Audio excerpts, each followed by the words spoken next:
Welcome to Second Take, the show where we take the week's political absurdities, strip them of their diplomatic pretenses, and serve them raw, with a side of cynicism. Tonight, South Sudan reminds us that peace deals are just extended intermissions between conflicts. Zimbabwe proves that even government jobs now require a side hustle. And Nicolas Sarkozy discovers that taking money from a dictator can come back to bite, especially when that dictator is dead. Meanwhile, Burundi and Rwanda keep their Cold War simmering, and in France, Marine Le Pen's presidential ambitions might be undone by the very system she claims to defend. It's politics as usual: corruption, power plays, and history on repeat. Let's get into it. It's time for Second Take.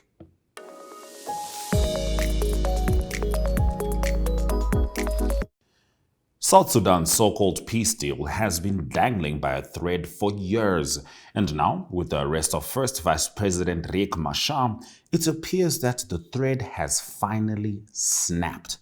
In a move that would make even the most cynical political observer wince, Machar and his wife were detained at their residence in Juba because, apparently, house arrests are the unofficial South Sudanese way of dealing with political inconveniences. The government claims Machar has been aiding the White Army Militia, a ragtag paramilitary force that has made a name for itself in South Sudan's bloody civil conflicts. His party, SPLMIO, naturally denies it, but let's be honest, accusations and denials are practically the national sport at this point. But what does this really mean? For starters, it signals that President Salva Kiir is done pretending to share power. Political analysts suggest he is gearing up for a full-blown consolidation, and his rumored grooming of businessman Benjamin Bolmel as a successor is a clear indication of that.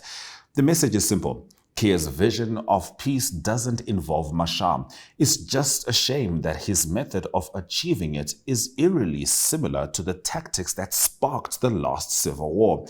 Internationally, the usual actors have stepped in, wringing their hands and calling for dialogue and restraint, words that have been thrown around so often in African conflicts that they might as well be printed on t-shirts at the AU headquarters. The United Nations and the African Union are issuing statements. Kenya's President William Ruto is urging calm, and the US wants Machar released immediately. But anyone familiar with South Sudanese history knows that foreign pleas have about as much impact as a whisper in a hurricane. With tensions rising and ethnic fault lines deepening, South Sudan is once again teetering on the edge of chaos. The last civil war killed nearly 400,000 people. The next one could be even worse. And yet, here we are, watching history repeat itself. Because in South Sudan, peace agreements aren't so much agreements as they are extended ceasefires between inevitable conflicts.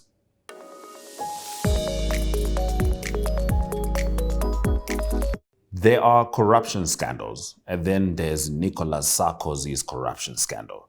One so outrageous that even Hollywood screenwriters would hesitate to make it up. The former French president is once again in the dock, this time facing a potential 7-year prison sentence for allegedly accepting millions from none other than Muammar Gaddafi to finance his 2007 presidential campaign. Yes, you heard that right. The same Gaddafi whom Sarkozy helped overthrow in 2011 may have been the one who put him in power in the first place. Prosecutors aren't mincing words. They've described Sarkozy's actions as high-intensity corruption, essentially comparing his dealings with Gaddafi to a Faustian bargain, except in this version, the devil is a Libyan dictator in military fatigues. If the accusations are true, Sarkozy essentially accepted suitcases of cash from a man whose idea of diplomacy was funding rebellions and stockpiling gold in underground bunkers. Sarkozy, of course, insists he's innocent. He calls the case politically motivated, an attempt to drag his name through the mud. But here's the problem. This isn't his first rodeo. He's already been convicted of illegal campaign financing and influence peddling. And at this point, his legal record is starting to look like the resume of a seasoned mob boss. His former aides, including ex-Interior Minister Bryce Hortefeux, are also facing prison terms because, of course, a scandal this big was not a one-man job. The big issue? This trial doesn't just put Sarkozy on the stand.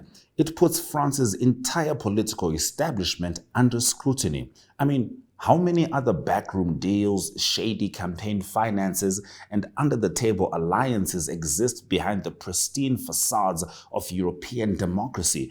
And more importantly, what does it say about Western leaders lecturing Africa on corruption while their own politicians are accused of taking money from despots? If Sarkozy goes down, it won't just be the end of his political career. It will be a damning indictment of the murky world where politics and power truly intersect.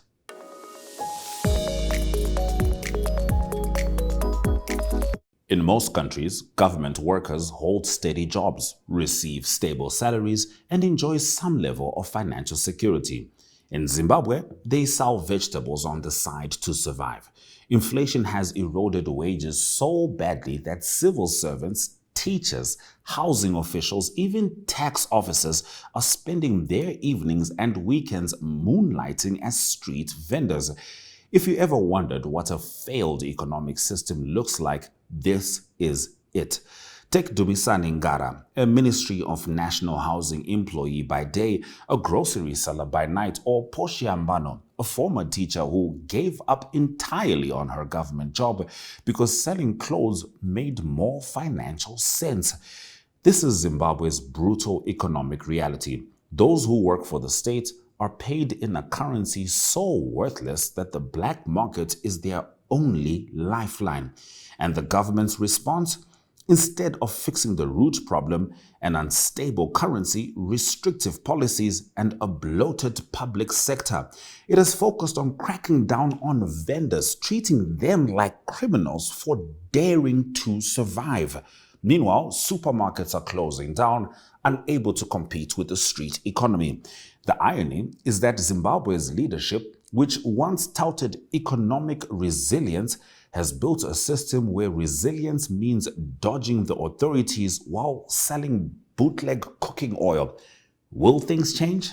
Not under the current economic playbook. The new gold-backed ZiG currency has done little to restore confidence, and as long as inflation keeps rising, Zimbabwe's most stable economy will remain the one happening on the sidewalks, not in the finance ministry.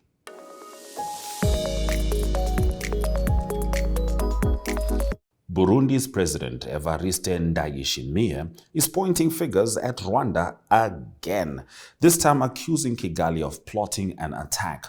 In an exclusive BBC interview, he linked Rwanda to past coup attempts, the recruitment of Burundian youth into rebel groups, and the ongoing instability in the DRC. The accusations sound dramatic, but are they baseless? Rwanda, of course, calls them surprising, but given its track record in regional conflicts, surprise is relative. The reality is that Rwanda and Burundi have been locked in a slow-burning Cold War for years, and the fighting in eastern Congo has only poured gasoline on the fire. Burundi accuses Rwanda of backing the Red Tabara rebels, while Rwanda claims it's only targeting the FDLR, a claim as believable as a cat swearing it's just guarding a fish. Meanwhile, the real victims remain civilians, trapped in a war that is as much about minerals as it is about politics. The DRC, with its wealth of resources, continues to be exploited by those claiming to protect it, and regional leaders remain locked in a game of blame and counter-blame, with no solution in sight.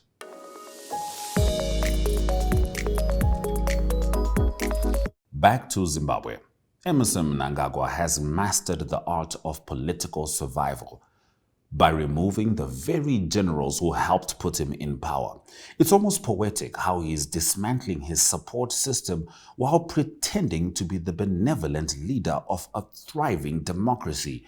After all, what says democracy more than systematically purging the military to ensure you remain in office? When Mnangagwa ousted Robert Mugabe in 2017, he promised a new era for Zimbabwe. But 5 years later, the only thing that's really changed is the cast of characters. Same stage, same script.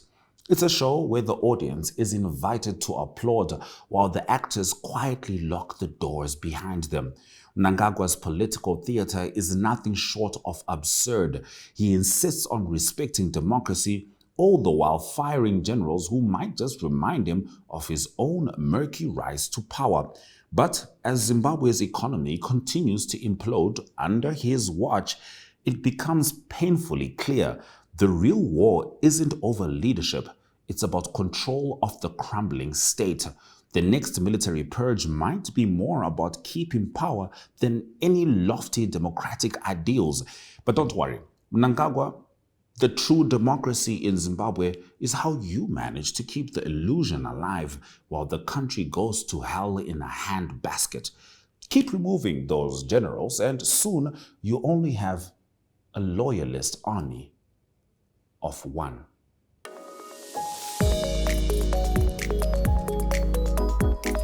In Gabon, Brice Oligui Nguema is proving that you don't need a free and fair election to claim you're restoring democracy. After a 2023 military coup that unceremoniously ousted Ali Bongo, Nguema has been busy making democracy bend to his will, starting with rewriting the constitution to ensure that he can run for president. It's almost as if he thought, why not skip the messy part where you pretend to negotiate with political rivals and just change the rules so you're guaranteed to win? His actions reflect a deep understanding of what it means to respect democracy by ensuring it fits into the neatly tailored suit of his ambitions. Of course, Nguema claims he's ushering in a new democratic era for Gabon. But as his constitutional changes take effect, it becomes glaringly obvious this is just another case of one dictator replacing another, all under the convenient banner of change. What's even more delightful is the irony of it all. He's promising to build a democratic future while he rewrites history to ensure his reign lasts well beyond his military intervention. It's like rewriting a textbook while you're still failing in class. But hey, why go through the hassle of actually earning legitimacy when you can simply decree it? After all, democracy is just a game, one where the rules can always be adjusted as long as you're the one holding the pen.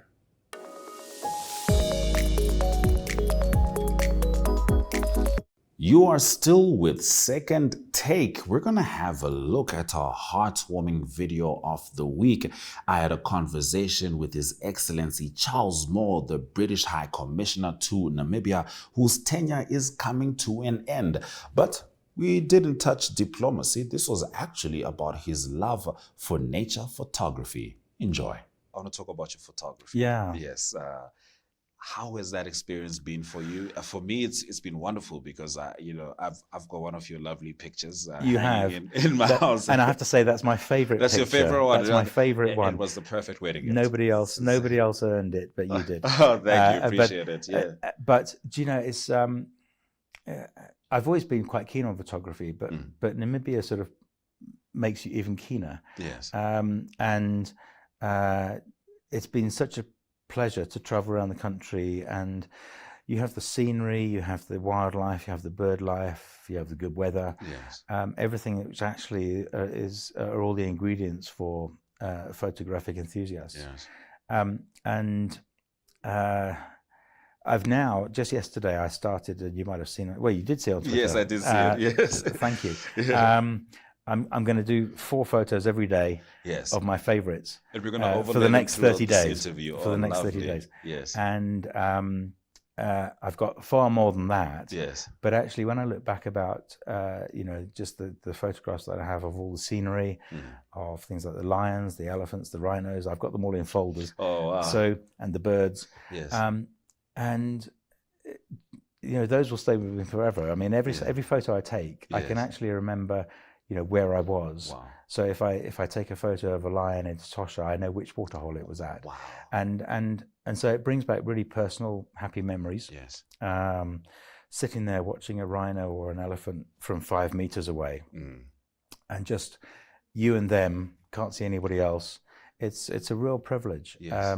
And those are things that will stay with me forever. But I've been really pleased with what I've been able to achieve in the photography, and also how to share that with a wider audience. And a lot of people have said that they've seen Namibia through those photos. Yes. And it's encouraged, a few more people to come here and experience it themselves.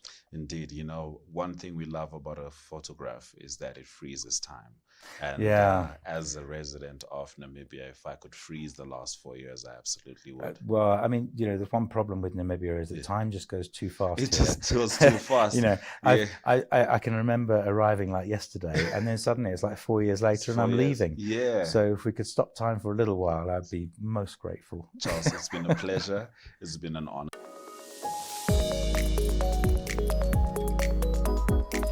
Marine Le Pen's road to the French presidency just hit a pothole the size of the Constitutional Court, which ruled that politicians convicted of crimes can be immediately banned from office, a decision that could torpedo her 2027 campaign before it even leaves the harbor. Prosecutors are gunning for a 5-year political exile over allegations that she and her National Rally buddies treated EU funds like a personal ATM, misusing €3 million to pay staffers. Le Pen, of course, calls this a witch hunt because nothing says establishment crackdown like being held accountable for alleged financial fraud. The dreaded provisional execution clause means that if she's convicted next week, she won't even get the courtesy of an appeal before getting booted out of the race, though she can still keep her current seat in parliament, like some kind of political ghost haunting French democracy. If this ruling holds, 2027 will need a new far-right poster child, likely Jordan Bardella, the young RN golden boy, prepped to step in if Le Pen is legally exorcised from public life. But let's not kid ourselves. If Le Pen is banned, the party won't crumble. It'll just rebrand, fundraise, and cry persecution louder than ever. And while her opponents pop the champagne, her supporters will turn this into an electoral battle cry, because in politics, nothing sells quite like the illusion of victimhood. Ask Donald Trump. It all began with ink on paper, a small but powerful voice that reached the homes of Namibians, sharing their stories, their triumphs, their struggles. As the world evolved, so did we. From the presses to your screens, keeping you connected to the news that matters, wherever you are. We didn't stop at digital. We brought the action to life on your screens, covering the moments that unite us all. We're not just a source of information. We're your partner in exploration, booking your stay, paying for your meals, and even sending your event tickets straight to your phone. Reaching over 1 million people daily, we are a fully integrated system, working together to make your life easier. Whether it's news, events, or everyday information, we've brought it all together. We're committed to empowering the next generation. Through partnerships and innovation, we're delivering education to every corner of Namibia. We've become so much more. More than news, more than information. We're here to help you enjoy everything Namibia has to offer. NTV, so much more than just television.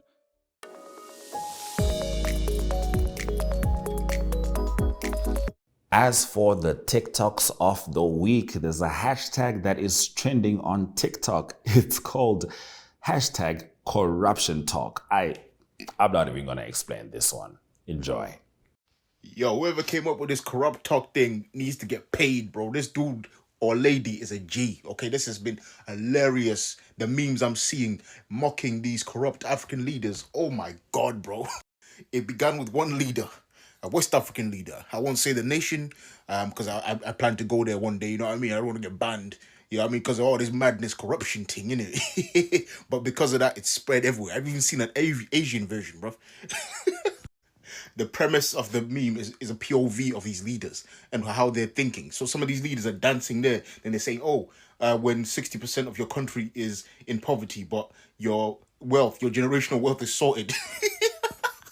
Then another one, a trip to Dubai, with the 20 million pound or dollar fund given to the country for building schools. But hey, Dubai trip with the boys is important, innit? Then in the background, the song is playing. Did a lot of this lifestyle, but the beginning. You know this. You know the song. I'm pretty sure you know the song. I'm butchering it, I know, but yeah, man, that's what I'm seeing all over. This trend of TikTok. Oh, you're making TikTok more interesting. Please continue. Expose all these corrupt fools, man. You know what I mean? I mean, if you can't beat them, just mock them, innit? Yeah, that's all you can do. Yeah, that's all you can do. What can you do? Don't take them seriously. They just be messing around. You know what I mean? It's funny, man. It's funny.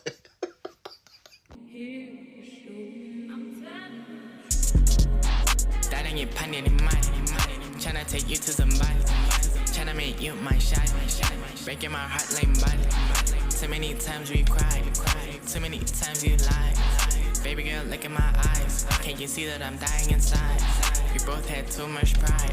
Really wish you could put it aside. I know people go. See,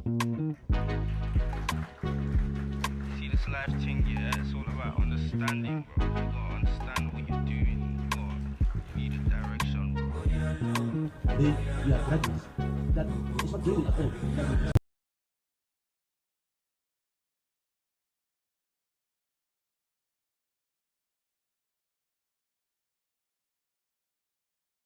Shut up, you. Shut up.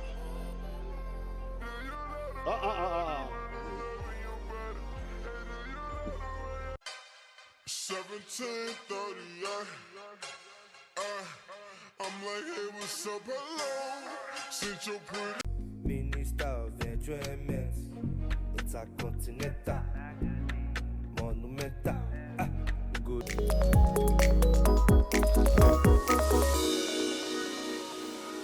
And that's a wrap on Second Take, where the news can be tragic, the analysis is biting, and the deja vu is relentless. South Sudan's peace was always an illusion. Zimbabwe's economy remains a punchline, and Sarkozy's legal troubles prove that the West lectures on corruption while practicing it behind closed doors.